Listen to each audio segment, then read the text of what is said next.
Começar aqui, né? Paizinho, bom dia.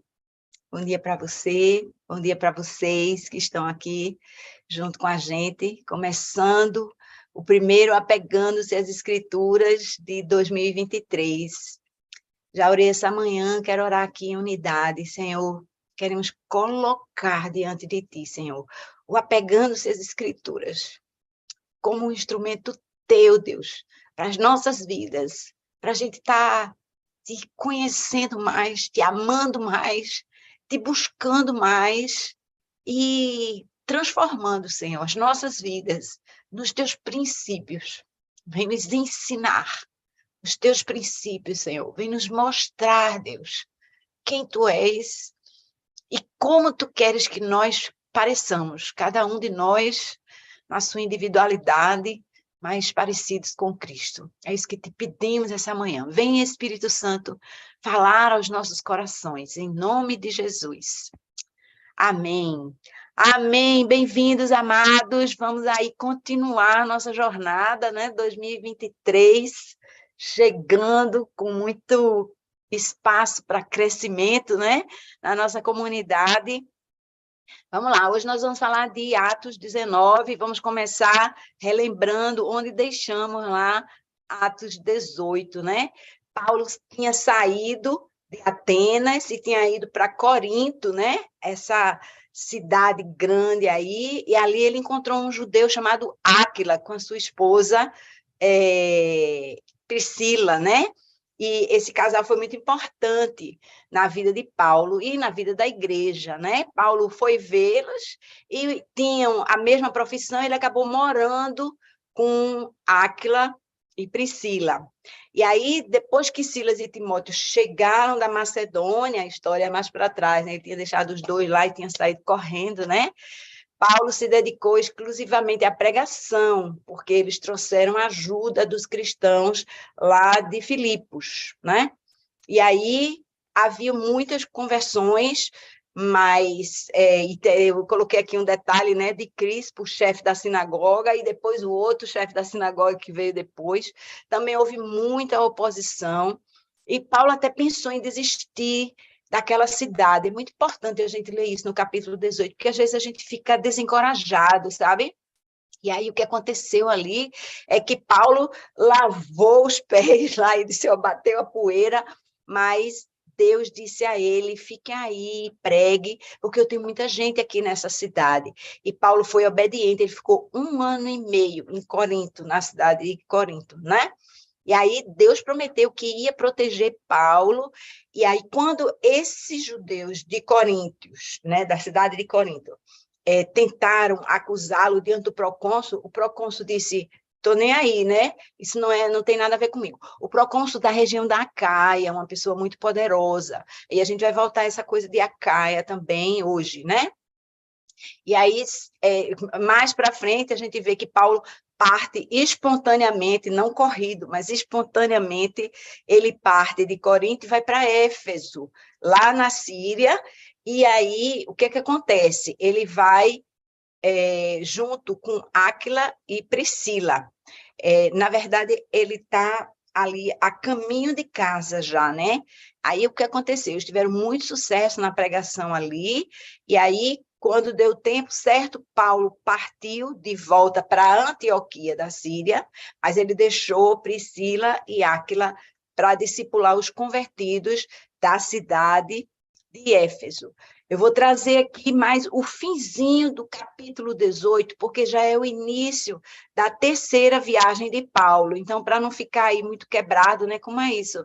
Hoje a gente vai tratar da terceira viagem de Paulo, e ela começa em Atos 18, 23, que diz assim, depois de passar algum tempo em Antioquia, Paulo partiu dali, então Antioquia era a sede dele, né? Lembra, Paulo morava aqui, estava estabelecido aqui há muito tempo, e aí ele partiu dali e viajou por toda a seção, né, toda a região aqui da Galácia, estão vendo aqui essa região verde, e da Frígia. A Frígia não está escrito aqui, mas é essa região daqui, quando antes, né, Deus tinha dito a ele, não passe direto para Macedônia, mas dessa vez ele voltou para Éfeso, né? E ele voltou por ali fortalecendo os discípulos. Ele ia visitando as igrejas que tinham sido abertas na primeira viagem e ele foi para Éfeso, tá? Mais tarde ele vai continuar aqui, depois a gente volta para isso, mas só para vocês entenderem. Agora a terceira viagem, ele saiu de Antioquia, foi para Éfeso. E aí ainda continuando no capítulo 18, né? No finzinho, versículos 24 a 28. Enquanto isso, aí tem aquela coisa paralela, né? Um judeu chamado Apolo, lembra, natural de Alexandria, chegou a Éfeso. Ele era um homem culto e tinha grande conhecimento das Escrituras. Ele foi instruído no caminho do Senhor, com grande fervor, falava e ensinava com exatidão acerca de Jesus. E aí eu ressaltei essa parte para a gente resgatar um pouco isso aqui, embora conhecesse apenas o batismo de João. Logo começou a falar corajosamente na sinagoga. Quando Priscila e Áquila o ouviram, convidaram-no para ir à sua casa e lhe explicaram com mais exatidão o caminho de Deus. Querendo ele ir para Acaia, os irmãos o encorajaram e escreveram aos discípulos que o recebessem.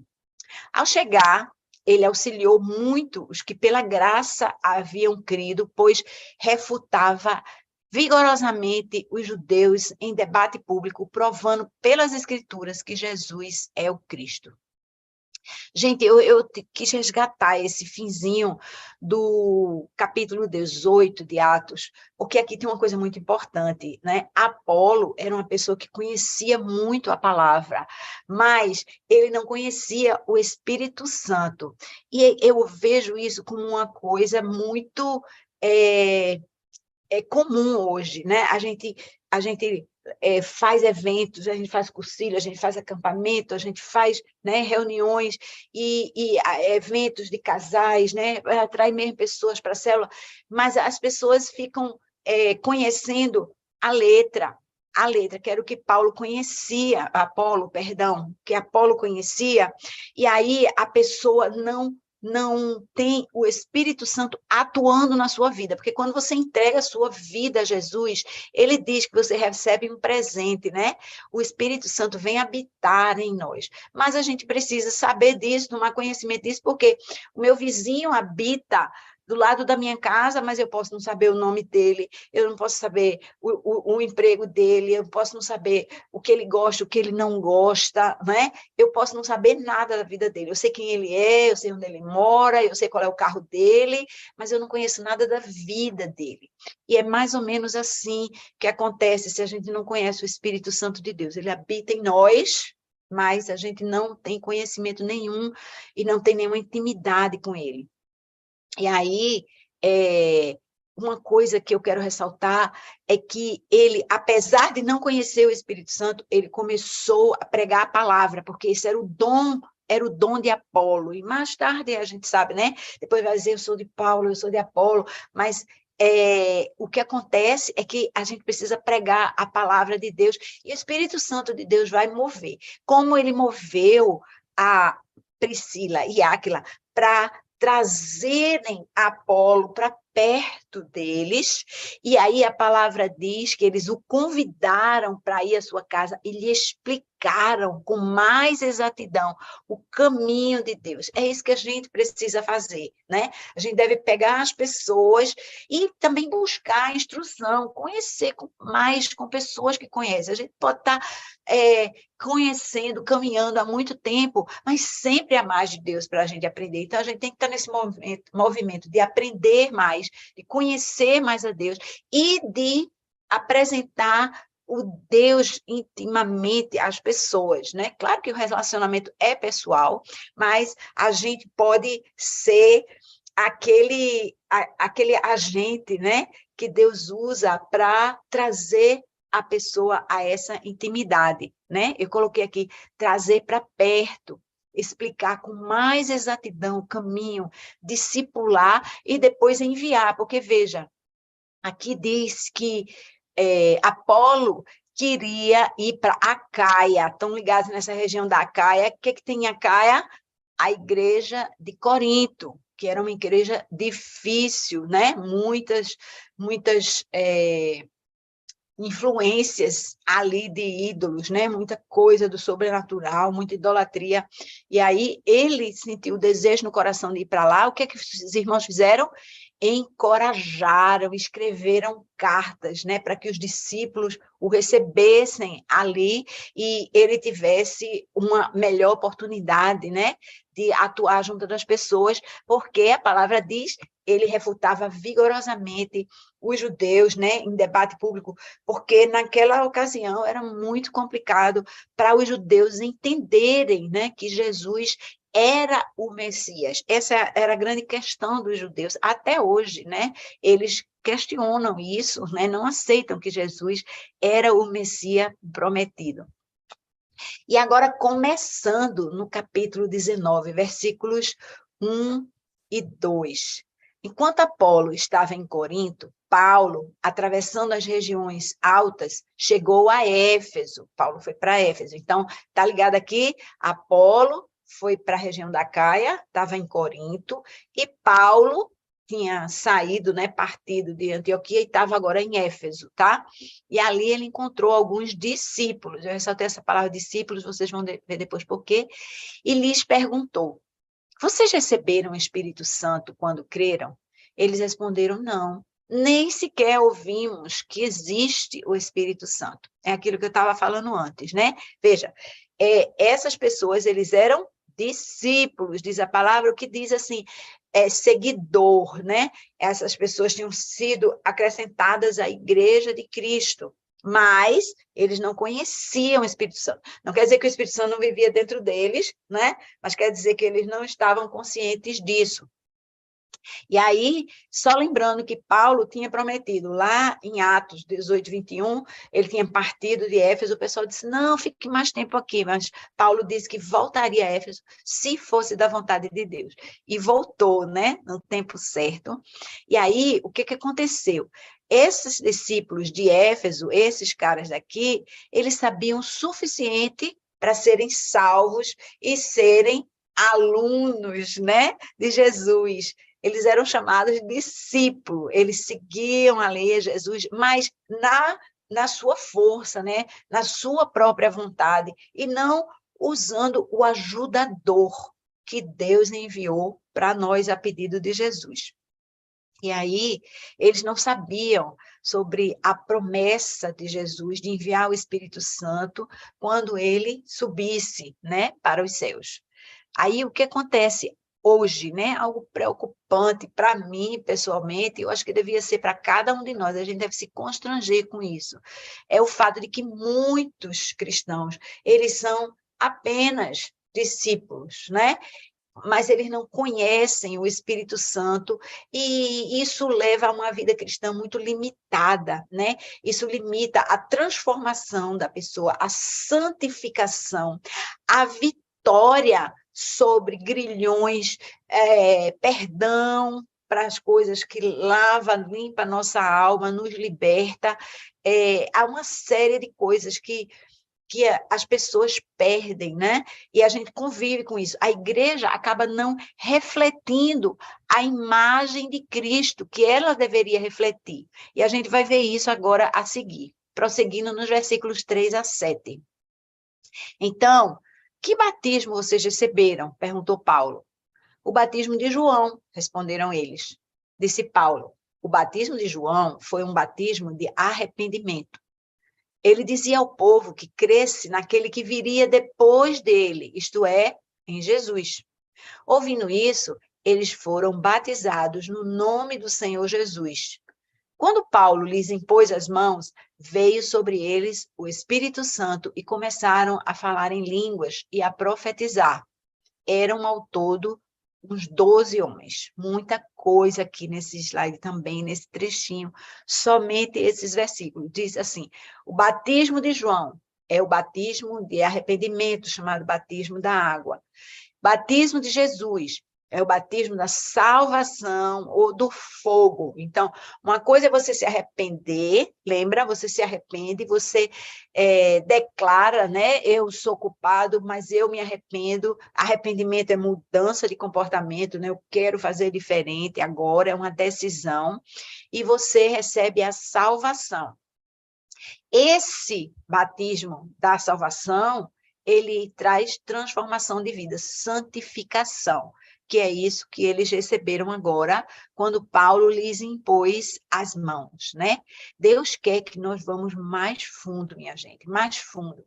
E aí, nós, como cristãos, nós devemos sempre nos perguntar, né? Se alguém olhar para a minha vida, será que essa pessoa vai notar a presença do Espírito Santo de Deus? Lembra que o Espírito é o selo, né? É o selo de garantia de que nós pertencemos a Cristo. Mas será que as pessoas vão perceber a presença desse selo na minha vida, né? Será que eu sou notável como uma pessoa que pertence ao Espírito e o Espírito vive em mim? O poder do Espírito Santo habita em mim, né? Eu queria ressaltar para vocês que isso aqui falta na vida de muita gente, e é minha responsabilidade, é sua responsabilidade, chamar a atenção das pessoas para a existência do Espírito Santo, para a atuação do Espírito Santo, para o conhecimento e intimidade com o Espírito Santo de Deus, porque muita gente desconhece isso, e a gente precisa disso para ter uma vida plena em Cristo, né?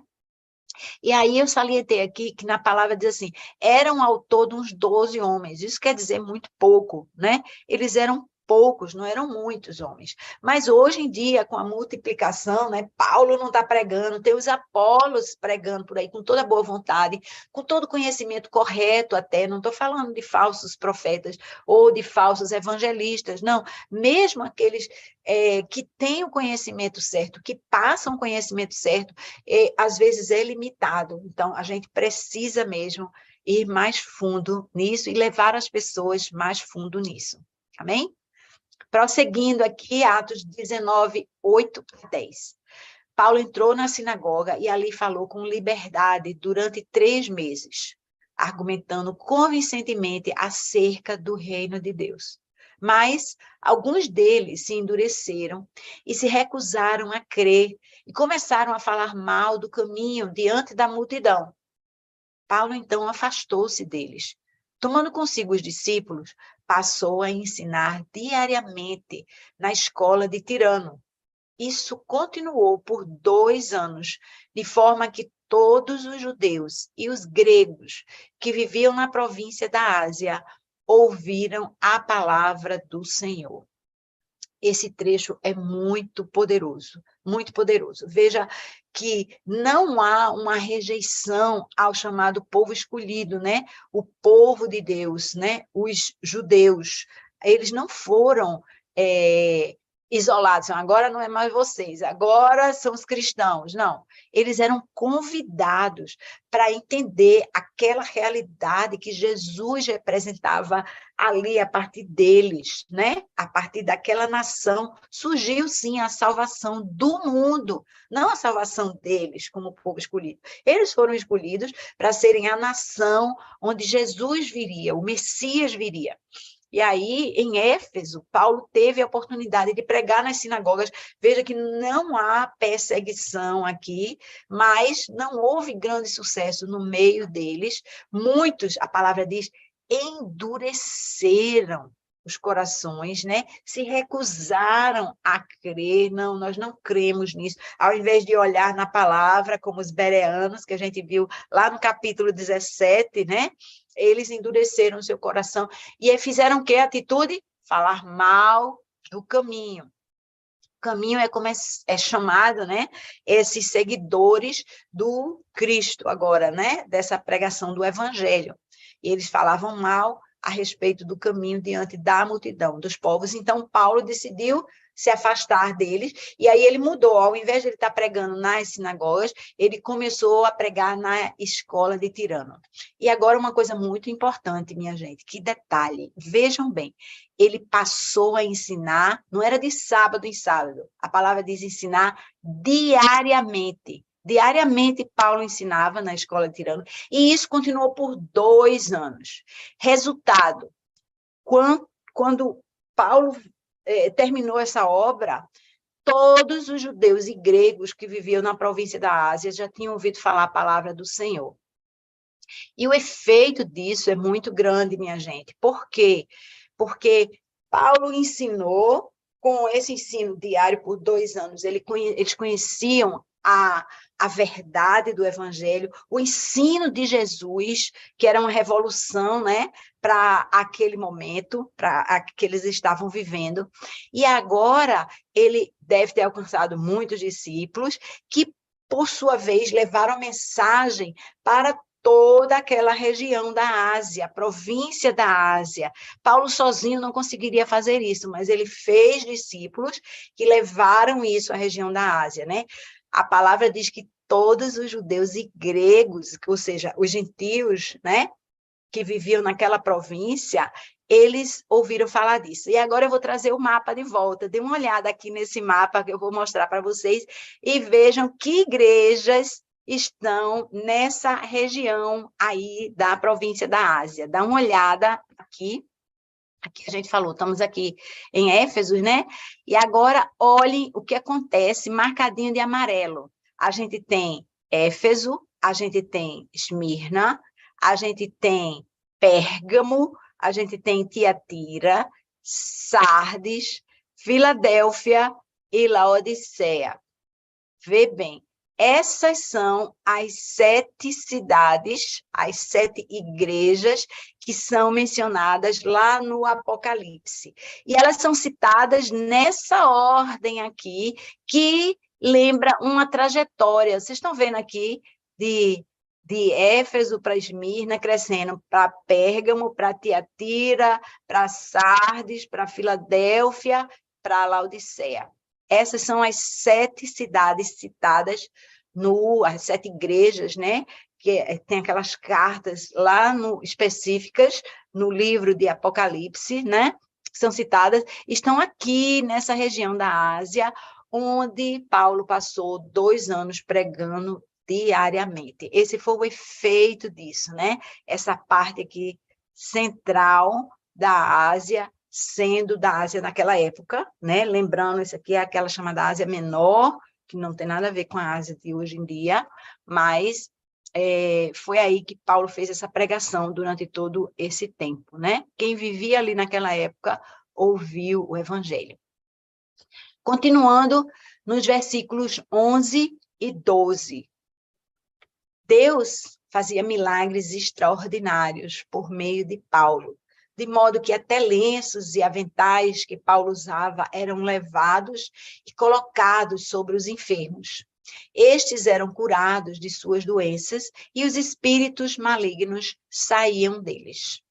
Aqui uma coisa muito importante, essa carta, nesse capítulo 19, tem muito ensino para a nossa vida no dia a dia, minha gente.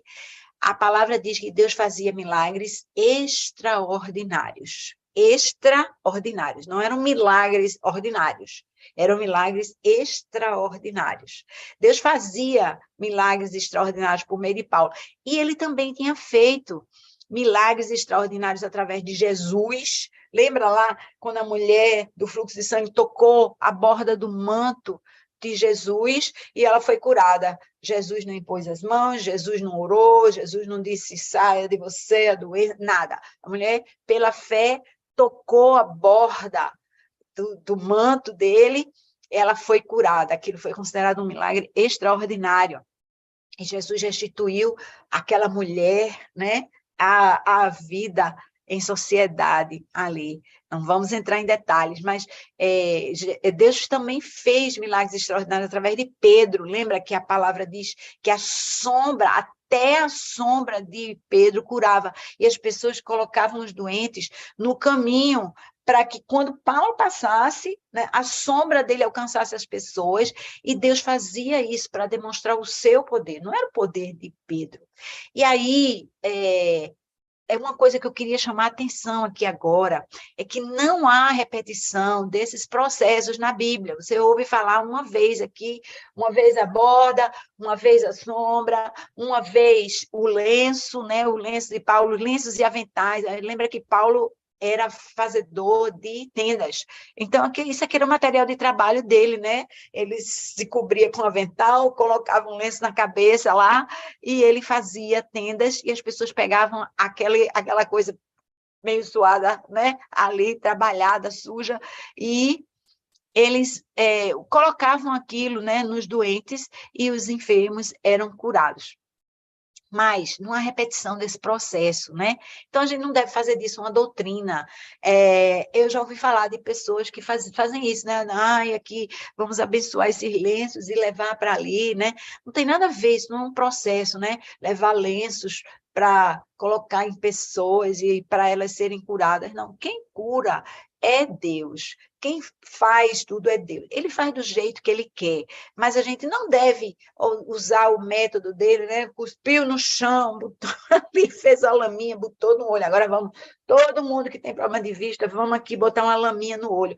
Não é aí que está o poder, não é no processo, é no poder de Deus. Amém? Prosseguindo aqui nos versículos 13 a 16. Alguns judeus que andavam expulsando espíritos malignos tentaram invocar o nome do Senhor Jesus sobre os endemoniados, dizendo: em nome de Jesus, a quem Paulo prega, eu lhes ordeno que saiam. Os que estavam fazendo isso eram os 7 filhos de Seva, um dos chefes dos sacerdotes dos judeus. Um dia, o espírito maligno lhes respondeu: Jesus eu conheço, Paulo eu sei quem é, mas vocês, quem são? Então o endemoniado saltou sobre eles e os dominou, espancando-os com tamanha violência que eles fugiram da casa nus e feridos. De novo, muito ensino aqui, né? Eu pergunto a você agora, você crê no Jesus que o pastor prega todo domingo ali? Ou no Jesus que o seu cônjuge prega? Ou sua mãe, seu irmão pregam? Você tem que crer no Jesus que você conhece. Eles podem ser instrumento, né? O pastor, seu cônjuge, sua mãe, seu primo, eles são instrumentos para apresentar você a essa pessoa, mas o seu relacionamento com essa pessoa precisa ser pessoal, precisa ser individual. Então, eu não posso orar em nome do Jesus que abordou Pedro 3 vezes e disse: apacenta minhas ovelhas. Não é em nome desse Jesus que eu vou orar ou pedir alguma coisa, não. É em nome do Jesus que eu conheço. É em nome do Jesus que eu amo. É em nome do Jesus que me salvou. É em nome do Jesus que transforma a minha vida, que levou as minhas mazelas, as minhas dores, os meus pecados lá naquela cruz. É esse Jesus. Então, o que acontece? Às vezes a gente fica ali crendo, né, na oração do outro. Eu estou doente. Ora aí. É verdade que Deus diz que a gente deve chamar os presbíteros para estarem orando, mas às vezes a gente confunde isso com a transferência de responsabilidade do meu papel em estar presente, né, nesse processo aí. É claro que a oração dos justos muito pode, mas o meu papel é tentar chegar a ser um dos justos. Porque os justos não são ninguém excepcional, minha gente. Vamos ser bem claros a respeito disso. Os justos são pessoas que entenderam que a gente precisa de Cristo, todos nós, eu e você, nós precisamos de Cristo. Então, o justo, ele não tem nada a mais além do poder que é dado pelo Senhor e pode ser retirado a qualquer hora. Então, ele não é o autor, percebe, daquilo ali. E aí, o que acontece? Esses filhos de Seva, eles representam muitas vezes alguns de nós, que a gente vê alguém fazendo uma oração na igreja, num evento, num vídeo, e aí acontece um milagre, agora eu vou lá e quero fazer a mesma coisa.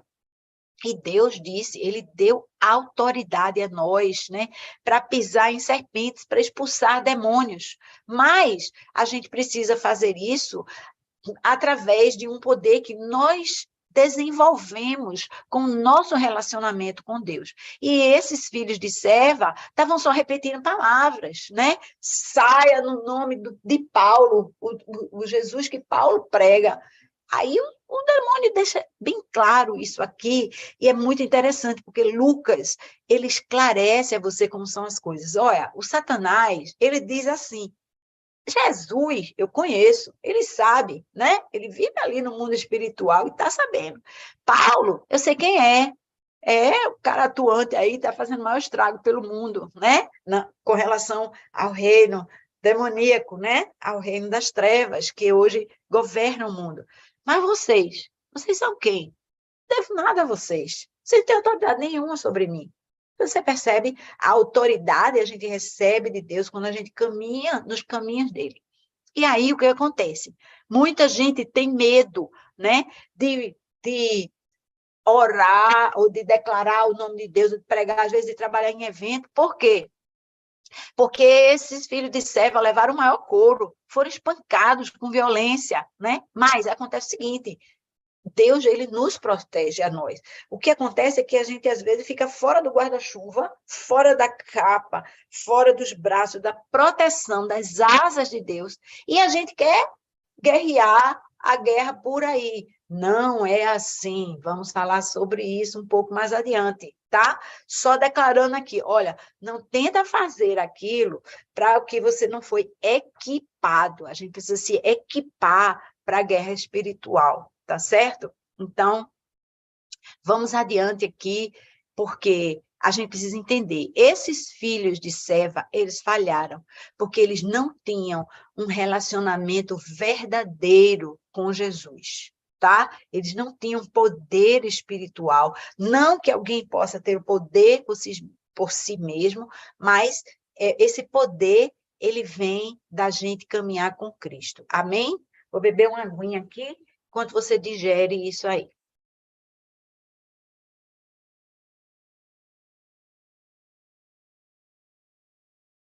Prosseguindo nos versículos 17 a 20. Quando isso se tornou conhecido, esse fato aí desses filhos de Seva, se tornou conhecido de todos os judeus e os gregos que viviam em Éfeso, todos eles foram tomados de temor e o nome do Senhor Jesus era engrandecido.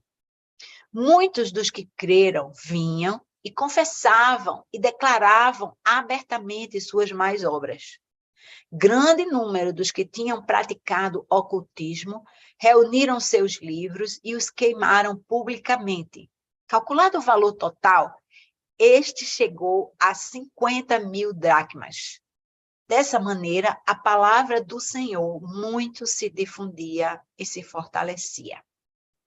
Gente, o Espírito Santo, ele é o selo de Deus, a marca de propriedade de Deus na minha vida e na sua vida, na vida de quem se converteu, né? A vida nossa, ela fica cheia do Espírito Santo, se a gente estiver se enchendo, que é um convite que a Bíblia faz, para a gente se encher do Espírito Santo, né? E a gente é levado a uma vida de santificação, de mudança, de transformação. Nosso objetivo é ficar cada vez mais parecido com Cristo. Aí o que é isso? É ficar com o narizinho parecido com Cristo, os olhinhos assim, a boca? Não. É ficar parecido no seu comportamento, em como você enxerga a vida, as pessoas com amor, em como você tem um coração generoso. Essa é a transformação que a gente está falando, né? E aí, uma coisa que é marcante nesse processo é a renúncia do mal. Eu não quero saber de nada que tenha a ver com o maligno, né? Mas para eu não ter nada a ver com o que é do maligno, a gente precisa saber o que é do maligno. E aí, o que acontece aqui, né? Aqueles homens, eles tinham praticado ali, né, em Éfeso, tinham praticado muito ocultismo. Eles tinham livros, eles tinham receitas de feitiçarias, né?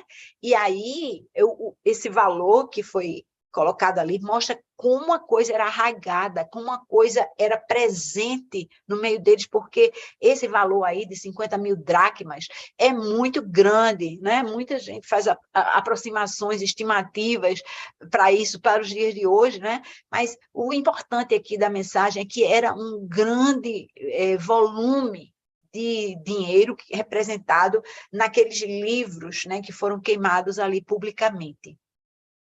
E eu queria trazer uma pergunta para a gente aqui. Como é que seria isso aqui no Brasil, né?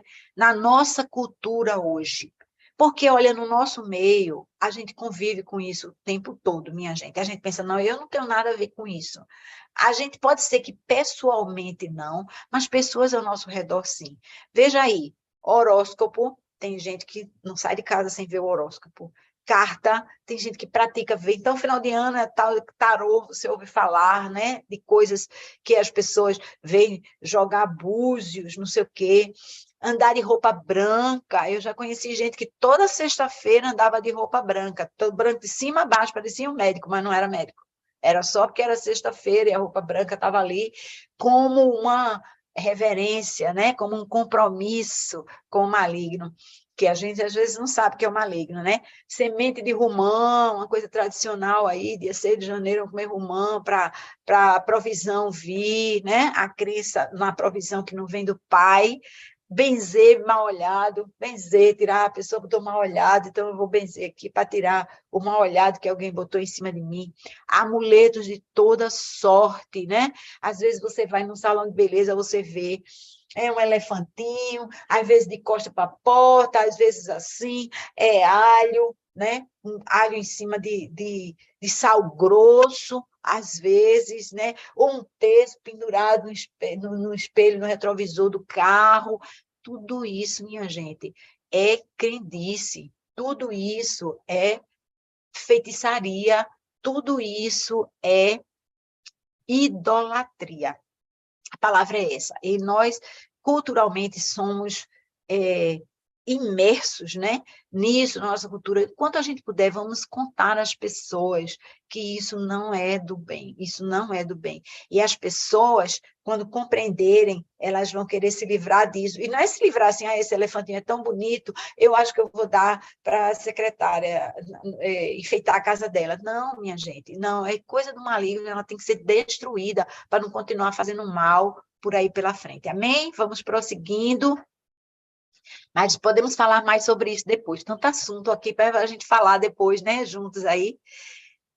Versículos 21 e 22 do capítulo 19, diz assim: depois dessas coisas, Paulo decidiu, no espírito, ir a Jerusalém, passando pela Macedônia e pela Acaia. Ele dizia: depois de haver estado ali, é necessário também que eu vá visitar Roma. Então enviou à Macedônia 2 dos seus auxiliares, Timóteo e Erasto, e permaneceu mais um pouco na província da Ásia. Aqui um princípio muito, muito, muito importante, essencial para a nossa vida. Estamos começando o ano, vamos fazer um propósito com o Senhor de fazer como Paulo, decidir tudo no Espírito. Decidir no Espírito. A decisão de Paulo não foi uma coisa emocional, um desejo pessoal, né? Não foi nada disso, foi pelo Espírito. É o Espírito quem deve conduzir todas as decisões na nossa vida, minha gente. A gente realmente precisa pensar com a mente do Espírito. A palavra diz que nós temos a mente de Cristo. Nós precisamos alinhar os nossos pensamentos, os nossos desejos, os nossos propósitos com os propósitos de Deus para a nossa vida, para que a gente possa realmente trilhar os caminhos que ele quer que nós trilhemos. Então, aqui, se a gente olhar, eu coloquei aqui em particular, Paulo iria receber ofertas das igrejas que estavam no caminho para poder levar para Jerusalém. Ele está dizendo aqui, ele decidiu no Espírito ir a Jerusalém, passando antes pela Macedônia, lá em cima, onde estava a igreja de Filipos, e pela Caia, onde estava a igreja de Corinto. Agora, dá uma olhada aqui, eu pensei para a gente aqui, eu não transcrevi para a gente estar lendo, mas se você quiser olhar, vá lá em Romanos 15, versículos 25 e 26, e porque Paulo fala a respeito disso, né? E vai lá em 1 Coríntios 16, versículos 1 a 4, logo no iniciozinho do capítulo 16, Paulo escrevendo aos Coríntios, ele fala a respeito disso, né? A respeito da coleta das ofertas que ele fez na igreja de Filipos, que ficava na Macedônia, e na igreja de Corinto, que ficava na região de Acaia, a caminho, né? De Jerusalém para ajudar aquela igreja.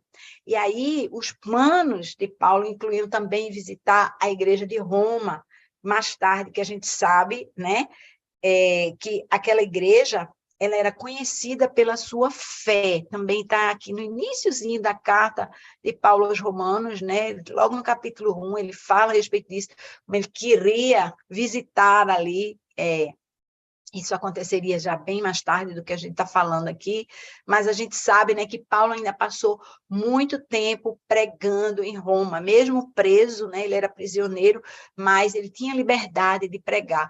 E o Espírito Santo, voltando aqui para esse iniciozinho, né, Espírito Santo, ele colocou isso no coração de Paulo, né? Ele estava aqui, aí a gente vê que ele ainda permanece na província da Ásia, nessa região onde ele passou 2 anos, mas Deus já estava colocando no coração dele aquilo que viria para frente. E é assim que a gente deve se conduzir. Às vezes parece só uma narrativa. Aconteceu isso na vida de Paulo, né? Parece uma narrativa de eventos, mas, gente, isso é um chamado para nós, para como nós devemos conduzir as nossas decisões, os nossos planos nesse de ano, e a gente lendo sobre isso aqui, não é importante?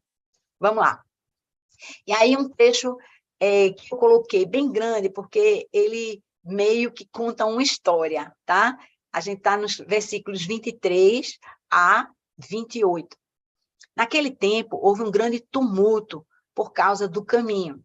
Um ourive chamado Demétrio, que fazia miniaturas de prata do templo de Artemis, ou Ártemis, e que dava muito lucro aos artífices, reuniu-os juntamente com os trabalhadores dessa profissão e disse: Senhores, vocês sabem que temos uma boa fonte de lucro nessa atividade e estão vendo e ouvindo como esse indivíduo, Paulo, está convencendo e desviando grande número de pessoas aqui em Éfeso e em quase toda a província da Ásia. Diz ele que deuses feitos por mãos humanas não são deuses.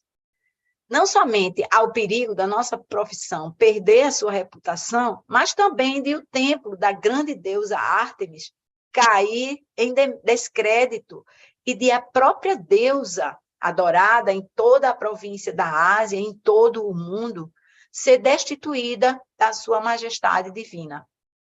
Ao ouvirem isso, eles ficaram furiosos e começaram a gritar: grande é a Ártemis dos Efésios. Minha gente, uma coisa aqui muito importante. Primeiro, que o trabalho de Paulo, a obra de Paulo, o resultado daquela obra era evidente para aqueles homens que não tinham nada a ver, né? Não criam, mas eles reconheciam, olha, esse cara está convencendo, desviando, né, as pessoas de Éfeso e da região da província da Ásia para esse caminho, eles chamavam de caminho, né, a pregação do Evangelho de Jesus Cristo. Então, ali havia um reconhecimento do efeito da obra de Paulo, né? Claro, dos seus discípulos, em toda aquela região. E aqui a gente vê como era intensa e grande a idolatria à deusa Ártemis, né? Também conhecida como Diana, que era a deusa da fertilidade, né? E essa idolatria, ela estava sendo vencida pela obra de evangelização de Paulo, ali naquela região.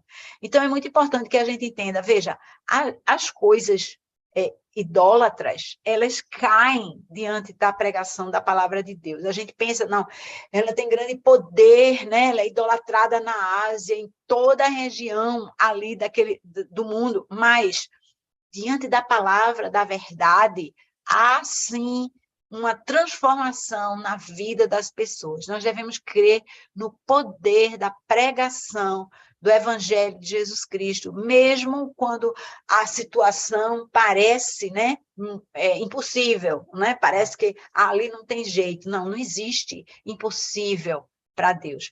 E aí o que acontece? Uma grande revolução na sociedade. Nós somos chamados a transformar a realidade cultural dos lugares onde nós estamos. A gente vê isso como uma característica grande do evangelismo. O evangelismo que provoca o avivamento, ele faz isso, ele provoca a santificação das pessoas, e essa santificação causa uma transformação na sociedade. Há uma mudança na sociedade, né? Tem cidades, né, ali na Inglaterra, onde até a turma falava assim, eles abriram as prisões, acabou a prisão, porque não tinha mais preso, porque ninguém cometia mais crimes, porque não tinha mais bêbados. Era impressionante. Enfim, não podemos ir por aí, mas isso é um efeito, né? Vamos prosseguindo aqui, a partir do versículo 29. Em pouco tempo, a cidade toda estava em tumulto. O povo foi às pressas para o teatro, arrastando os companheiros de viagem de Paulo, os macedônios Gaio e Aristarco. Paulo queria apresentar-se à população, mas os discípulos não o permitiram. Alguns amigos de Paulo, entre as autoridades da província, chegaram a mandar-lhe um recado, pedindo-lhe que não se arriscasse a ir ao teatro. A assembleia estava em confusão. Uns gritavam uma coisa, outros gritavam outra. A maior parte do povo nem sabia por que estava ali. Alguns da multidão julgaram que Alexandre era a causa do tumulto quando os judeus o empurraram para a frente. Ele fez sinal pedindo silêncio, mas com intenção de fazer sua defesa diante do povo. Mas, quando ficaram sabendo que ele era judeu, todos gritaram em uma só voz durante cerca de 2 horas. Grande é a Ártemis dos Efésios.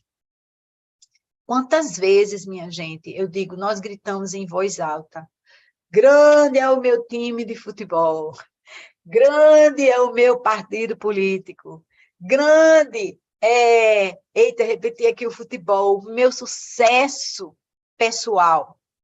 Minha gente, a gente às vezes tem ídolos que a gente mesmo não reconhece. E a gente fica brigando, né? Brigando porque o time ganhou e foi culpa do juiz e o papá e não sei o quê. A gente briga, meu Deus, como tivemos história recente a respeito de política, né? Que Deus quer influenciar, mas ele tem poder, a gente tem que entender que ele tem poder sobre isso. Aquele povo ficou gritando durante 2 horas, gritando, bradando, né? Dizendo que grande era a Diana, né? A grande deusa de Efésios. Mas a gente sabe que isso aconteceu, esse grito, esse brado aconteceu porque o Espírito de Deus estava tomando conta daquele lugar, e as igrejas estavam se multiplicando naquele lugar. Aquilo era o brado do maligno caindo. E eu salientei aqui ainda essa frase, a maior parte do povo nem sabia por que estava ali. Às vezes as pessoas se metem no meio da confusão e não sabem qual é o norte, né? A gente tem que realmente estar ligado na palavra de Deus, para não estar sendo levado, a palavra diz, né, por vento de doutrina, por tolices, por coisas que distraem, por coisas que dividem, minha gente. A gente tem que estar sabendo todo o tempo o que a gente está fazendo, por que a gente está fazendo. Às vezes você pode não se sentir muito bem, ficar desconfortável, né? Mas há um mover e a gente precisa estar nessa posição aí. E agora, para concluir, versículos 35 a 41. O escrivão da cidade acalmou a multidão e disse: Efésios, quem não sabe que a cidade de Éfeso é a guardiã do templo da grande Ártemis e da sua imagem que caiu do céu? Portanto, visto que esses fatos são inegáveis, acalmem-se e não façam nada precipitadamente. Vocês trouxeram estes homens aqui, embora eles não tenham roubado templos, nem blasfemado contra a nossa deusa. Se Demétrio e seus companheiros de profissão têm alguma queixa contra alguém, os tribunais estão abertos e há procônsules. Eles que apresentem suas queixas ali. Se há alguma coisa que vocês desejam apresentar, isso será decidido em assembleia, conforme a lei. Da maneira como está, corremos o perigo de sermos acusados de perturbar a ordem pública por causa dos acontecimentos de hoje. Nesse caso, não seríamos capazes de justificar esse tumulto, visto que não há razão para tal. E, tendo dito isso, encerrou a assembleia. É verdade, minha gente, que o avivamento, a vinda, né, o entendimento e o espaço de operar do Espírito Santo de Deus, do reino, né, deve causar uma revolução, sim, na sociedade, né? Os padrões vigentes precisam ser abalados, porque há muita injustiça, há muita mentira, né? Há muita perversidade, mal, né? Mas com que armas nós vamos vencer? E eu queria encerrar essa nossa conversa de hoje, trazendo para vocês algo que não tem nada a ver com Atos, não tem nada a ver, né? Mas algo que está, veja, a gente está falando da igreja de Éfeso, né? Nós estamos falando de Paulo atuando naquela região, e não é à toa que na carta de Paulo aos Efésios, capítulo 6, nos versículos de 10 a 18, o que é que nós encontramos? As armas da guerra espiritual. É bater boca, é falar mal, é gritar, é aprontar. Olha, a palavra diz, finalmente, fortaleçam-se no Senhor e no seu forte poder. Vistam toda a armadura de Deus para poderem ficar firmes contra as ciladas do diabo. Pois a nossa luta não é contra as pessoas, mas contra os poderes e autoridades, contra os dominadores desse mundo de trevas, contra as forças espirituais do mal nas regiões celestiais. Por isso, vistam toda a armadura de Deus, para que possam resistir no dia mal e permanecer inabaláveis depois de terem feito tudo. Assim, mantenham-se firmes, cingindo-se com o cinto da verdade, vestindo a couraça da justiça e tendo os pés calçados com a prontidão do evangelho da paz. Além disso, usem o escudo da fé, com o qual vocês poderão apagar todas as setas inflamadas do maligno. Usem o capacete da salvação e a espada do Espírito, que é a palavra de Deus. Orem no Espírito em todas as ocasiões, com toda oração e súplica, tendo isso em mente. Estejam atentos e perseverem na oração por todos os santos. Amém?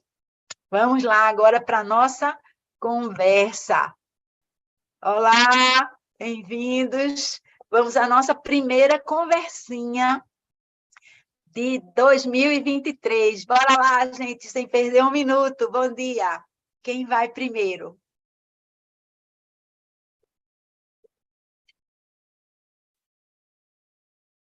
Bora, Chalaça. Maravilha, maravilha. Muito obrigada por toda a explanação. A gente cresce muito aqui, Catinha. E assim, eu vou fazer uma pergunta, pode parecer até boba, mas realmente eu tenho essa curiosidade. Paulo, ele saía de um lado, ia de Éfeso para Corinto, não sei o quê, e era a região da Ásia, né? Aquela Ásia Menor, Aí, né? Que chama, né? isso. Né? E a dificuldade com o idioma, como era isso?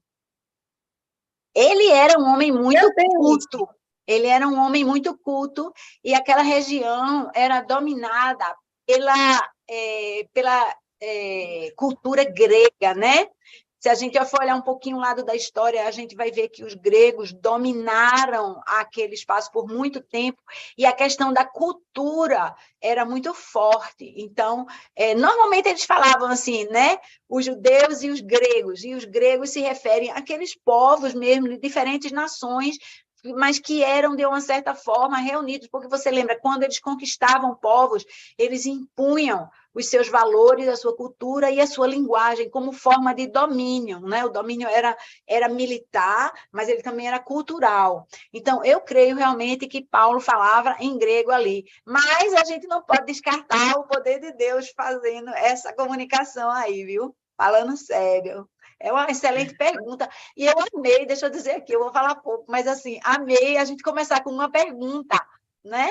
Porque isso é muito bom e a gente pode realmente fazer assim, levantar questões que podem estar na cabeça de muita gente.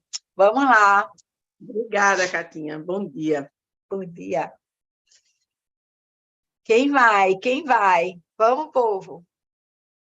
Vamos junto. Kátia, bom dia, gente. Bom dia, Andréa. Que maravilhoso estar por aqui. Deixa eu te dizer, me chamou muita atenção quando você falou, né? 2 horas falando, né? Salve a deusa, arte cristiana, como queira. Fiquei assim, pensando, né? Eu fiquei bem pensativa sobre isso e me veio quando eu estava eu assisti a maioria dos jogos do Brasil, eu assisti em casa. E um dia eu fui para um restaurante de uma amiga que é do filho de uma amiga. Gente, na hora do gol, eu fiquei impactada com aquela vibração. Foi uma coisa assim que me abalou. Eu não estava entendendo o que estava acontecendo ali naquele momento. Foi tão forte, tão impactante, assim, foi tão, sabe aquela coisa que todo mundo gritava, balançou o meu corpo físico, mas eu percebi que uma coisa que eu não estava entendendo o que estava acontecendo ali. Que coisa impressionante. E aí depois eu fiquei refletindo sobre isso. Poxa vida, eu tenho, né, acho que a maioria de nós a gente tem experiências pessoais com Deus, mas essa experiência coletiva de você gritar assim, o nome de Jesus dessa forma tão intensa como foi aquilo, fiquei com essa vontade, sabe como é? Poxa, é isso que eu quero, realmente, um dia poder ter essa experiência de gritar o nome de Jesus com essa intensidade. Foi só, queria chamar a atenção para isso. Amém. Nós estamos caminhando para isso, né? Nós vemos grandes estágios no Descende, por exemplo, Descende tem isso, mas a palavra diz que um dia todo joelho se dobrará, né? Ao nome de Jesus, então veremos o mundo inteiro prostrado diante do Senhor para a glória do nome dele. Isso acontecerá, viu? Acontecerá. Quem mais aí, minha gente? Aninha? Kátia, bom dia, né, a todos. Eu vou falar bem rapidinho, que eu queria falar 2 coisas aí, aproveitando que você trouxe Efésios 6, eu fiquei pensando também em Efésios, porque eu fiquei refletindo na carta de Efésios, né, enquanto você ministrava aí, porque Efésios 4, ele fala, né, eu não vou falar aqui, mas é do Efésios 4, do 17 ao 22, se eu não me engano, ao 25, ele fala assim, aquele que mentia não minta mais, aquele que roubava não roube mais, né? Ele fala dos procedimentos dos filhos da luz, né? Amém. Em comparação assim com o procedimento lá dos gentios, do que eles estavam vendo lá, do que estavam vivendo, enfim. E como essa palavra, eu fiquei pensando, como essa palavra deve ter impactado, porque assim, aquele que praticava ocultismo não pratique mais, né? Então eles como o Evangelho impactou e trouxe essa mudança, esse poder que o Evangelho de Jesus Cristo tem na nossa vida, né? De transformar a nossa vida. Aquilo que a gente fazia antes, a gente deixa de fazer, não é assim, chorando engano, é porque a gente conheceu algo maior, algo, né, maior, que vale a pena abrir mão de tudo mais que a gente julgava importante, que era importante para a gente, aqueles livros caríssimos lá deles que foram queimados, mas, assim, é queimar o passado, é queimar os nossos ídolos por um ídolo maior, que é Jesus Cristo único, né? Era isso, mas eu fiquei muito impactada também. Eu sempre fico com aquela coisa daqueles discípulos que apanharam, né, de Cefas, que fala, eu conheço Paulo, né, em nome né, do Jesus que Paulo conhece, enfim, essa coisa de terceirizar. E aí é meio que uma pergunta, mas também, assim, eu acho, Kátia, que talvez por eles viverem nessa cultura, né, de ter um ídolo, de ter alguém, então eles meio que pegam assim, o Jesus que Paulo conhece, assim, porque eu fiquei pensando, poxa, por que eles não foram a Jesus, ao invés de buscar conhecer Jesus e não conhecer Paulo? Lógico que Paulo estava ali falando e tudo, mas era tão melhor ir logo na fonte, né? É tão melhor ir logo na fonte. Jesus, eu quero conhecer o Jesus que Paulo conhece, não só falar o nome dele, mas experimentar ele, assim como Paulo está experimentando, né? Então, eu acho que isso tem um pouco também, não sei, na nossa cultura, assim, às vezes a gente terceiriza, né, a fé do outro, o outro, eu vejo o outro fazer, é bonito, mas na minha vida isso não acontece. E, poxa, isso pode acontecer, porque o que estava disponível para Paulo está disponível para todos, né? Então, foi mais assim isso. Falei muito. Muito importante mesmo, assim, a gente pratica isso, assim, a gente vê gente, mesmo na igreja, você vai depois assim, fulano, mas eu quero que fulano ore por mim, a gente faz muito isso, assim, no dia a dia, no nosso meio, a gente pratica isso, a gente não entende que quem faz a obra é Deus. No dia que a gente entender isso, a gente vai direto para ele e a gente pode usar, sim, a oração do irmão, mas sem idolatrar alguém, sem ser, eu quero aquele dali, porque aquele tem o poder e o outro não tem o poder, mas o poder está no Senhor. O poder está no Senhor. Isso é uma coisa muito importante mesmo, da gente trazer. Eu acho que esse capítulo 19 tem muita coisa para a gente refletir a respeito da nossa vivência, né? Mas maravilhosa essa história da não faça isso, né? Não faça isso, é uma coisa de transformação. Transformação é o tema, né, básico aqui, importantíssimo. Alguém aí quer falar mais alguma coisa antes de eu chamar o pastorzão? Quem vai? Não? Então vamos embora. Pastor, feliz 2023. Cadê ele? Eita, caiu. Acho que ele caiu. Caiu imediatamente.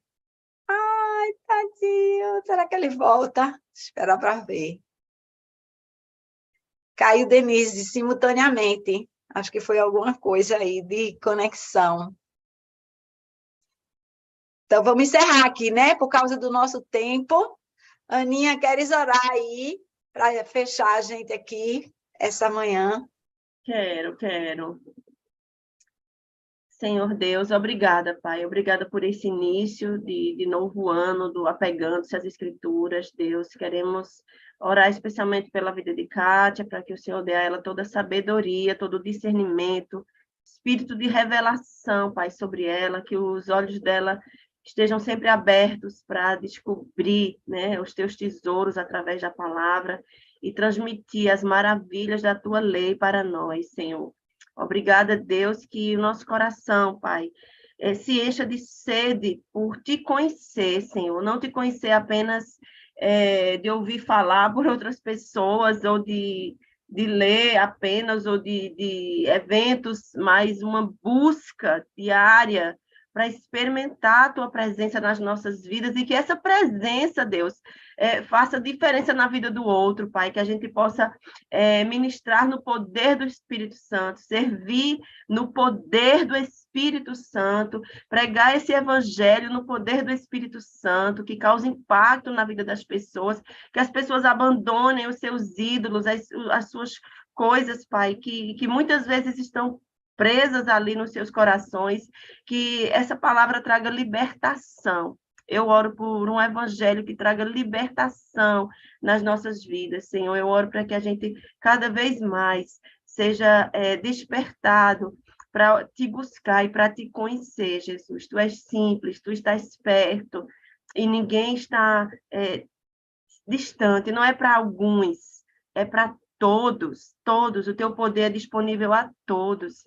Então, eu oro em nome de Jesus, que o Senhor nos dê uma semana de busca na tua palavra, Pai, para te conhecer mais e mais. Em nome de Jesus. Amém. Amém. O pastorzão voltou. Amém. Vem aí. Foi. Na hora de eu falar, travou aqui o meu celular. Eu estou no caminho, né? Estou no caminho da igreja.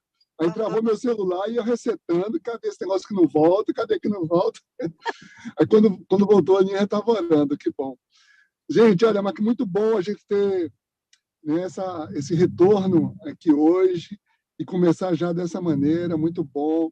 Então, que isso traga para cada um de nós aí um ânimo, né, para que a gente possa aprofundar nas escrituras, nessas histórias fantásticas aí de Paulo, que, na verdade, são muito mais do que histórias, são princípios, são coisas que a gente vê que é impressionante, né? Quando a gente traz como os exemplos, como as coisas se repetem, como o procedimento humano ele se repete, né? Então, por isso que os valores aplicados naquela época são completamente aplicáveis hoje, porque pode mudar uma coisa ou outra, mas assim a gente percebe que é muito cíclico, né, o comportamento humano. E muito bom estarmos aqui.